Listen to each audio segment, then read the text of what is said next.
The Black Dahlia is one of America's most famous cold cases, and over the years it's definitely grown a cult following, not just because of how horrific the case was, but because of how difficult it's been to solve.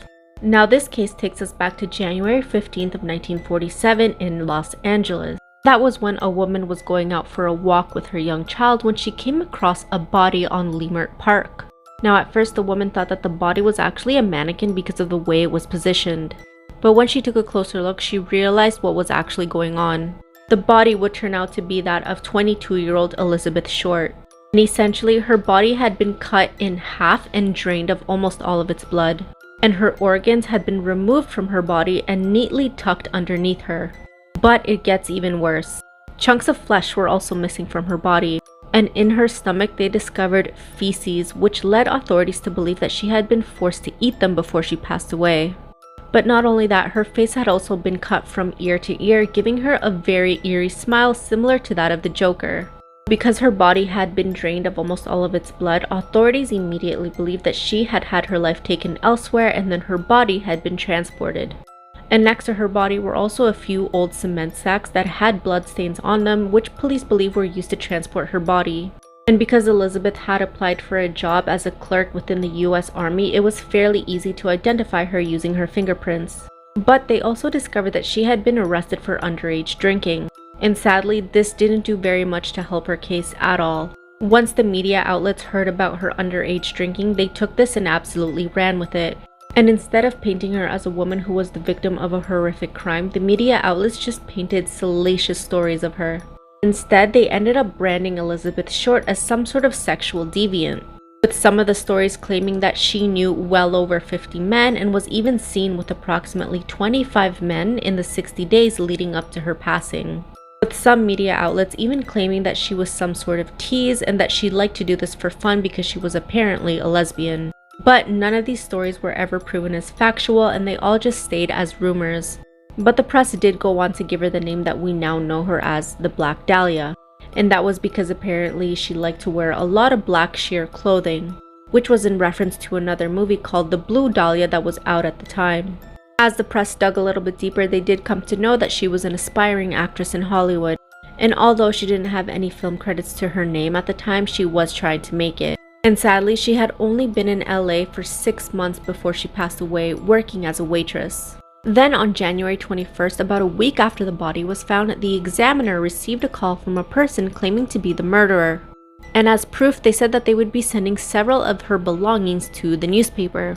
And on the 24th, the Examiner received a package with Elizabeth's birth certificate, photos, business cards, and an address book with the name Mark Hansen on the cover. All of these items had been wiped down with gasoline, which meant that no fingerprints were left behind. But they were able to gather a partial fingerprint that was found on the envelope, but unfortunately it was damaged in transportation and therefore never analyzed. Then on January 26th, another letter arrived taunting the police and then telling them to meet at a certain location. The police arrived at the appointed time and place, but no one ever showed up. Then another letter was sent shortly after that telling the police that they had changed their mind. Again, this letter had also been wiped clean with gasoline. During the investigation, police had over 150 main suspects, and they even had over 60 people falsely confess to what happened to Elizabeth. But as time went on, the case just grew colder and colder. But then in 1999 came a very interesting break in the case. Retired LAPD officer Steve Hodel was going through his dad's belongings when he noticed 2 photos of a woman that looked a lot like Elizabeth Short. And when he discovered these images, he decided to use his own investigation skills as a police officer to look into his own father. And this was his father, George Hodel, who was actually one of the main suspects back in the investigation shortly after the unaliving had happened. Now, Steve did quite a lot of digging. He went through newspaper archives, witness interviews, and even filed a Freedom of Information Act to obtain FBI files on the case. He even had a handwriting expert compare samples of his father's writing to the writing on some of the notes that were sent to the press. And the analysis concluded that there was a very strong possibility that his father's handwriting matched, but the results were not conclusive. Even more interesting is that George Hodel was actually a doctor, which meant that he would have had the necessary training to cut Elizabeth's body in half and to remove all of her organs. But on top of all of that, Steve also found a folder with a receipt dated a few days before the murder for a large bag of concrete, which was the same size and brand as the concrete found near Elizabeth Short's body. And in 1950, police were so sure that George Hodel was the one responsible for what happened to Elizabeth that they even bugged his home. Unfortunately, at the time, they were never able to fully prove that he was the one responsible. Because of all of the investigation work Steve did on his father, authorities today say that if George were still alive, they would have enough to indict him for the Elizabeth Short murder.